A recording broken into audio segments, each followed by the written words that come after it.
all across America and around the world. This is Veterans Radio. This is Veterans Radio. Welcome to Veterans Radio. I am Jim Fausone. I'm the officer of the deck today. We've got some great programs for you. I think you'll find very interesting. We always want to remind you can find more about Veterans Radio at its Facebook site or by going to veteransradio.net, where we're on the web 24/7. You can find a lot of our podcasts there as well. We post new ones every Tuesday, so you can get a new story, a new interview, something you didn't know before by going to veteransradio.net. And before we get started, we want to thank our sponsors. First up, we want to thank National Veteran Business Development Council, nvbdc.org. It was established to certify both service-disabled and veteran-owned businesses. You'll find out how they can help your business by going to nvbdc.org. We want to thank Legal Help for Veterans. Legal Help for Veterans fights for veterans' disability rights all across the nation. You can reach them at 800-693-4800 or on the web at legalhelpforveterans.com. We also want to thank our latest national sponsor, Veteran Lending Council. It is a community dedicated to educating lenders, realtors, and veterans on the VA Home Loan Benefit Program. You can check them out on Facebook and other social media outlets. We want to welcome to Veterans Radio today, Rich Castagna.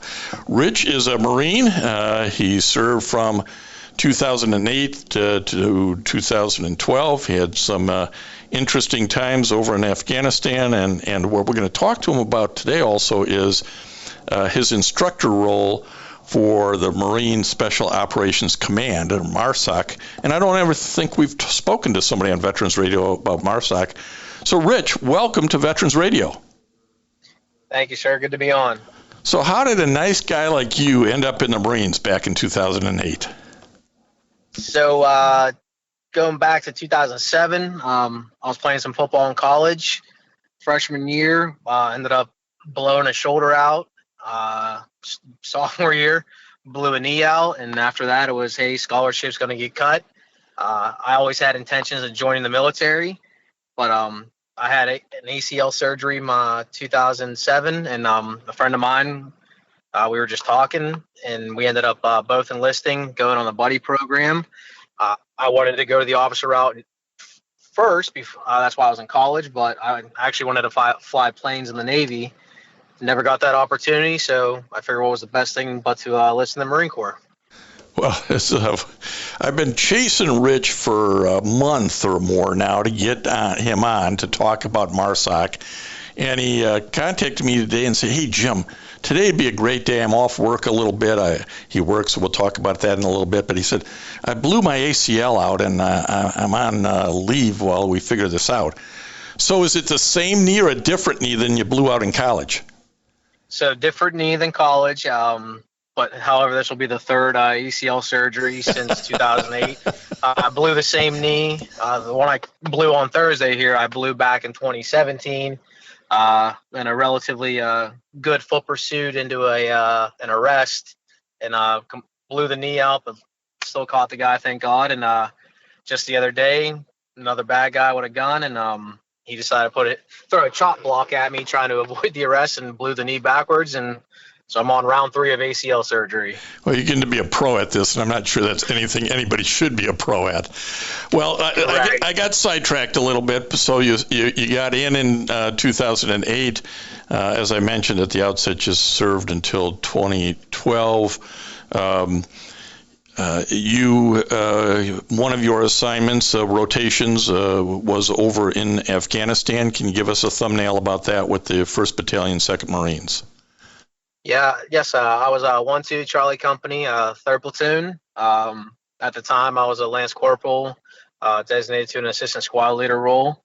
We were over in Musikela at that time. 3rd platoon, we were kind of down in the valley. We had Route Black and Route Dick. We were in what we call the green zone, where all the poppy and opium fields were. One day our command came down and said, hey, we're going to go on a 3-day op. And we all knew the second you came out, our compound set on the east side of Route Black. And we knew the second we went out to Route Black, if you went 20 meters north, you were getting contact, no questions asked.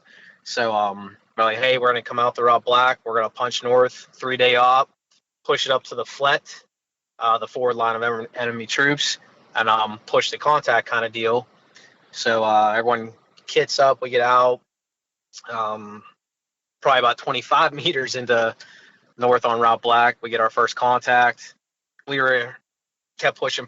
We were in it for about 8 hours. We were just bounding between 1st and 2nd platoon and 3rd platoon, pushing north.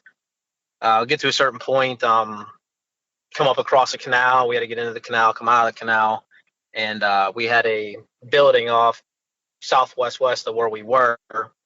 I believe on our map it was building 8-3, and the platoon sergeant goes, hey, third squad, I need you guys to take over building 8-3, bed down for the night, set up 50% security. So we had to get back over another canal to get to this building. I actually had 4 ANA, Afghan National Army guys attached to my team. So I go the first one to get across because we have not cleared this building yet.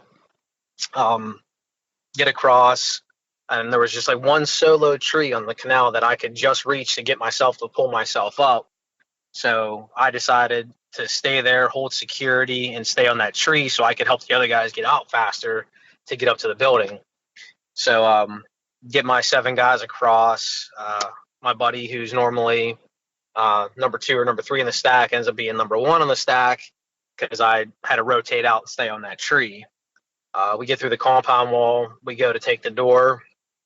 My one man steps on a pressure plate. Both of us catch the brunt of the blast there on foot.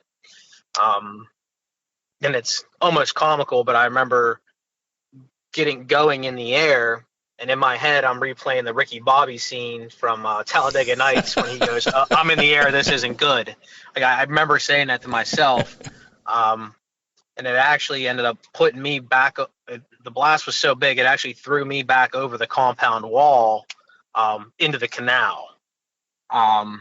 So at that time, obviously shock is set in. At the time, didn't know injuries, but sustained a lot of injuries. And I was drowning. Next thing I know, Lance Corporal Nolan and Doc Helton, I had one of them on each side. They were pulling the straps on my flak, and they pulled me up enough to where I can get my head out of the water, finally catch some air, and they dragged me up back behind the compound wall. That IED blast initiated a firefight. So we had the scout sniper team with us as well. They start laying down what they had to lay down because they had to get a bird in to medevac myself and my buddy Lance Corporal Griffin at the time. I believe I took 3 auto injectors of morphine. Doc goes to fire on a tourniquet, and what my guys learned after my injury is they stopped wearing their tourniquets up on their shoulders because between the sun and in and out of the water and the sweat, it dry rotted the tourniquets. So where that plays in the role to me is they're throwing that Cat 2 on me. I suffered a femoral artery injury. It actually severed. So they're spinning the tourniquet on when they're hitting the spindle. The first tourniquet ended up snapping because it was dry rotted. It was on my shoulder. So another doc comes over, Doc Helton at that time. So Doc Lane and Doc Helton come over. They get a tourniquet on me. I remember Lance Corporal Downs. He had his knee up in my groin area, just throwing every bit of pressure he could up on that artery. And then in the midst of this, I actually got shot twice because of the firefight that I didn't find out till a day later when I woke up in the at Camp Leatherneck. But so I got a tourniquet on. Corporal Downs got a knee in my groin, and then Doc Helton's got his hands in there trying to grab a femoral artery to stop some bleeding there. So finally, they were able to get a medevac unit in, bring the helo in, obviously a hot LZ to get me on the gurney. Well, as they're carrying me to the helo, my squad leader was on my top left side, like where my head is. Well, go figure. His 3-point sling on his buttstock, the sling unraveled. His buttstock swings down, smacks me in my face, and that's what decided to knock me out finally. His buttstock cracking me in the head. Next thing I know, I woke up on the helo. They flew us down into Camp Leatherneck for immediate medical treatment, obviously to a higher echelon of care. I'm here talking to you today because Lance Corporal Griffin is unable to. He succumbed to his injuries about halfway to Camp Leatherneck.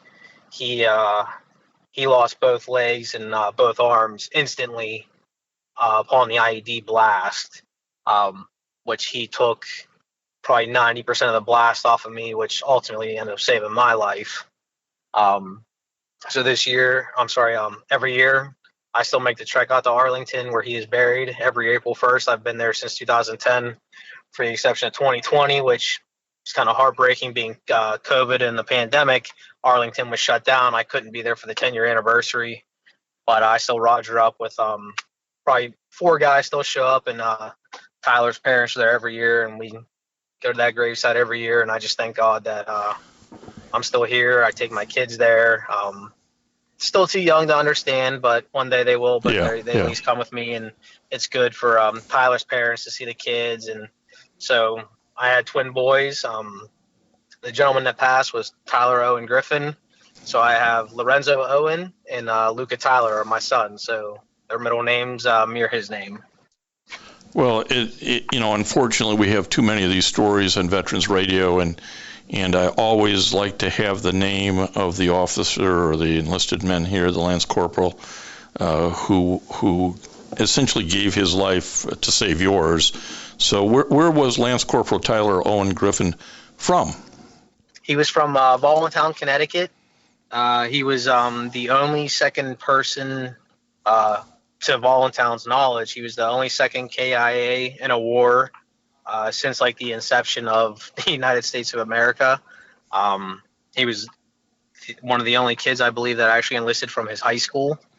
And then shortly thereafter, the incident, his parents ended up having to leave. They wanted to leave Voluntown. I guess it was too hard for them to stay in the town. It was a very small, typical American town, not that many people, and I think it was too hard for them.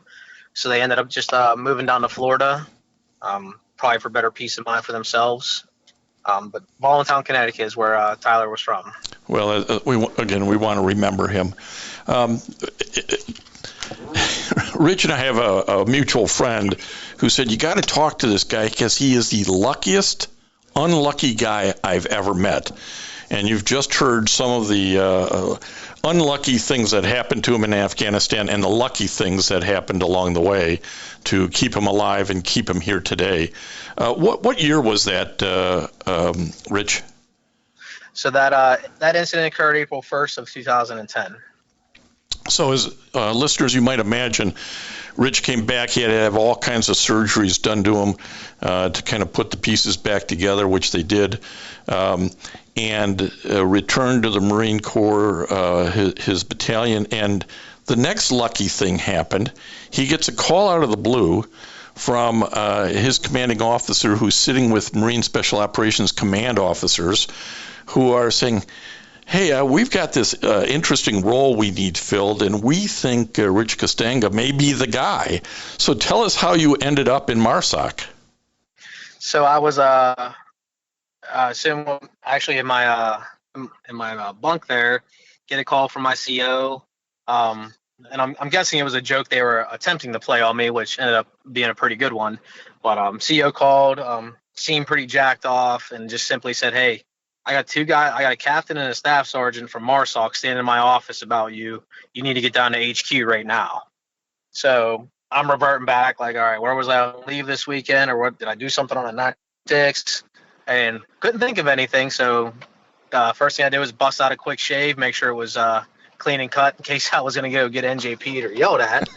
So cleaned up, got my butt down there to HQ, got into my CO's office, and basically he wanted to sound mad because there was an opportunity to present itself. Somebody that knew somebody that knew somebody said I would be a good role for an instructor over at MARSOC. The captain and staff sergeant said, "Hey, would you like to do this?" I obviously jumped at the opportunity and got to go over to MARSOC over at Stones Bay and be an instructor. I got to do tactical land nav, got to do some LTT stuff with those guys, CQB training. Well, hang on. I'm going to have you explain all that. But before we get there, Rich, most folks don't know what MARSOC is. And as I said, it's the Marine Forces Special Operations Command. And it came about in 2006, when DoD kind of put out the word that every component's going to give something here to Special Operations Command, and hey, Marine Corps, you don't have anybody, so stand this up so that you can give them to us. And there's a rich history here that we want to talk about too, but this was sort of a new opportunity, wasn't it? What was it, 2011 when they approached you? So this was early on. Yeah, so it would have been early in 2011. The injury date, like I said earlier, was April 1, 2010. I spent, I think, 4.5 months over at Bethesda, Maryland, at the Naval Hospital there at Walter Reed.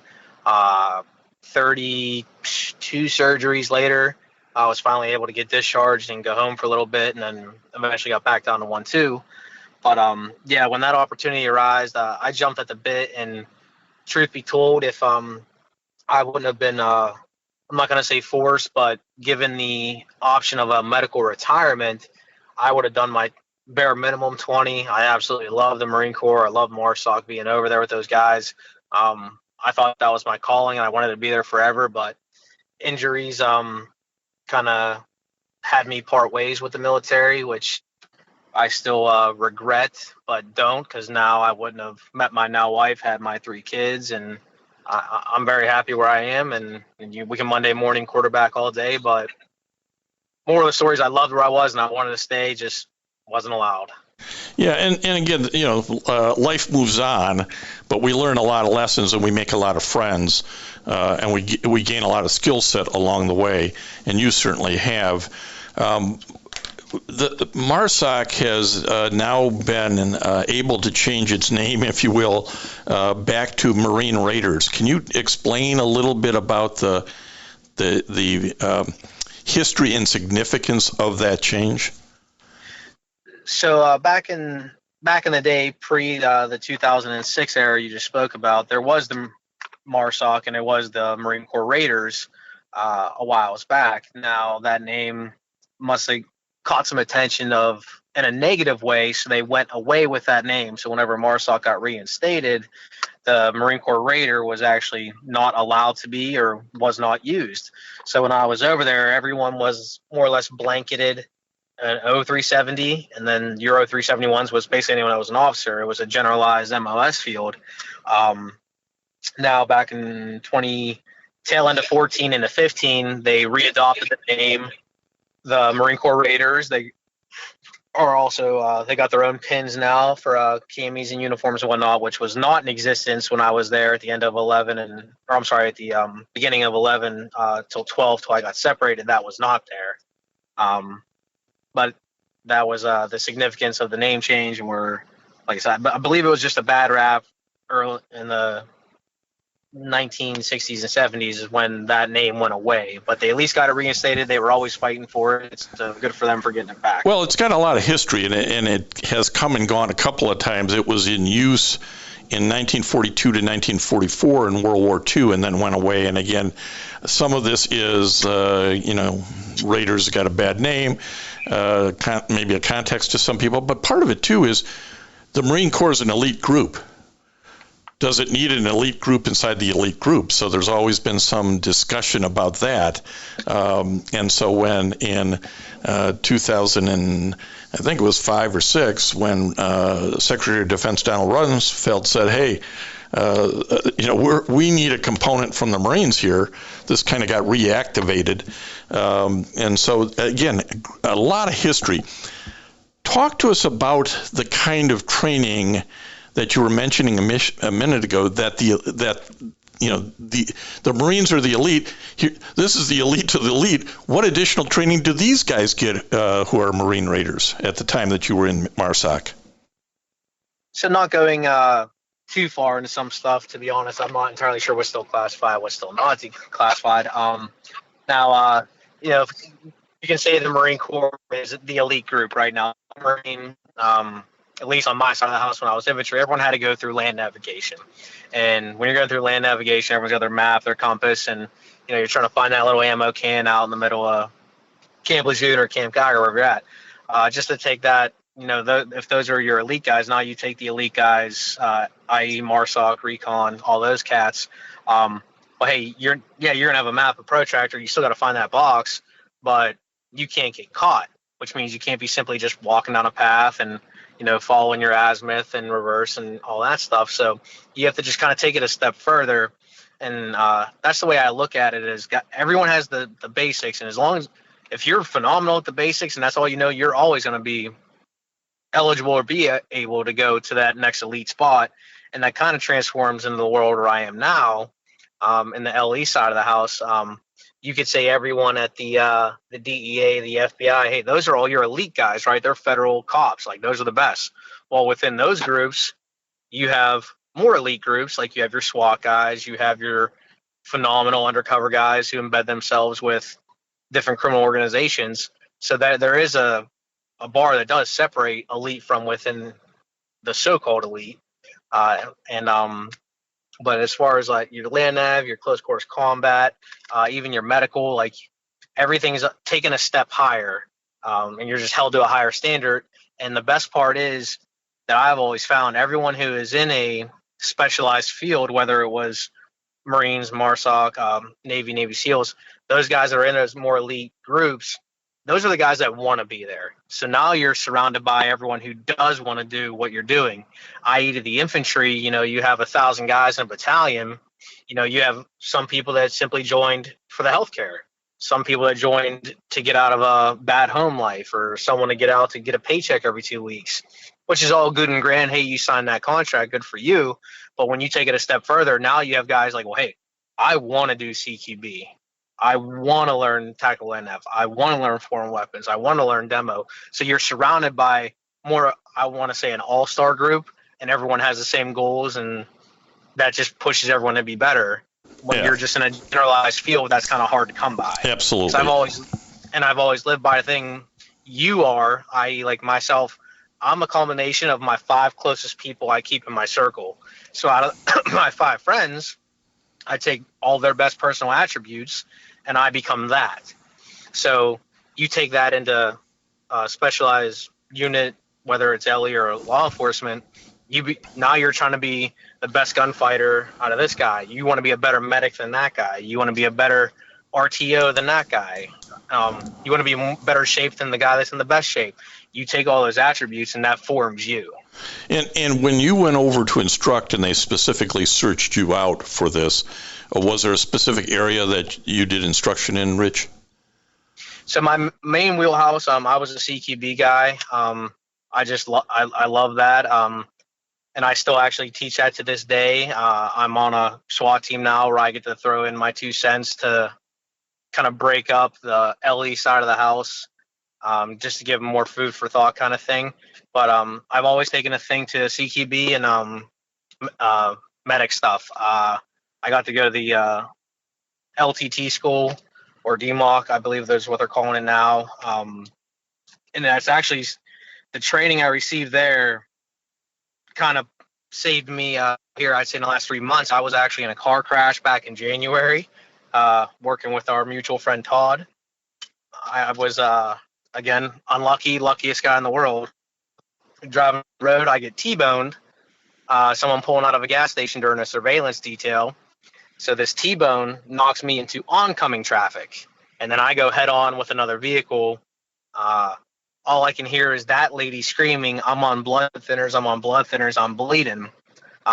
I had to crawl in my back seat because my whole front end crumbled. I had to crawl in my back seat, kick my way out of my passenger side door.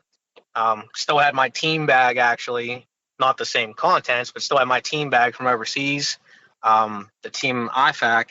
So I grabbed it, I ran over, just second nature, tourniquet, threw an Israeli bandage on her, not thinking anything crazy. Well, then I had a boss, a supervisor, some local PD guys showed up, and just the look on their faces of, how did you know how to do that? It's like, well, I was trained at one point, and I've been exposed to certain things in my life that me freaking out and me not doing anything is not going to help this lady today. Like, I'm not going to sit here and say I saved her life, but a 70% plan now is better than a 100% plan later. Yeah, absolutely. So and then shockingly enough, 2 weeks prior to this injury here, I was leaving a convenience store. I literally watched a lady in a wheelchair try crossing a main road, and she gets ran over by a Cadillac Escalade. And so same thing, grabbed my team kit. I went over, had to stabilize her neck, and she actually had a skull fracture above her left eye where I could see directly in. I could see her brain because of her skull fracture. Was able to, thankfully, had my radio on me, rogered up for assistance and medics. We were able to get her life flighted out within 7 minutes, and she ended up surviving. So, again, just being able to train with, and I still revert back to 2010, 2011, and 12, when I was exposed to a lot of bad things, and then learning all these other things with within MARSOC. It still helps me and act accordingly when I have to in very bad situations today.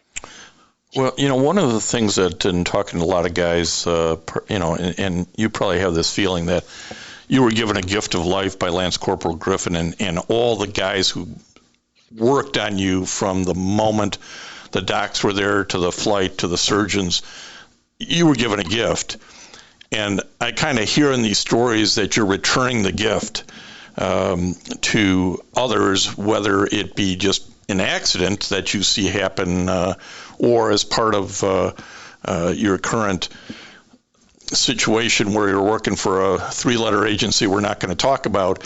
But you it sounds like you are, and I hope you are living life, living the gift that you were given and being able to return it. I think that's wonderful. Thank you, sir. And I love that you see it that way. And then on my side, I've never thought of it that way either. I just have always thought, like, hey, someone's in trouble, go help. And absolutely, yeah. Whether that, like, when I worked on the streets locally, like dealing with, violent domestics or shootings or, child cases, you always just kind of, like, you want to help, because now having 3 kids, like, if I'm not around and God forbid my wife and my 3 kids get in a car accident, I would hope somebody was in the wrong place at the right time to be able to help and, beat the 911 call, to beat the dispatchers trying to get cops and medics out to that area. I would hope somebody would do the same thing. And that's kind of what goes through my head. And again, just unlucky and lucky. Like, unlucky I was T-boned and was still able to help somebody, and then unlucky I was literally leaving a convenience store. I was getting a monster because I was just starting my shift and saw this, and I'm like, again, just wrong place, right time. But for that person, it was right place, right time. And well, as I say, it's returning the gift, and what goes through your mind is, I hope somebody returns the gift to my family if it's ever in need. And some call it karma, whatever you want to call it, but it certainly is a gift of life and extremely important.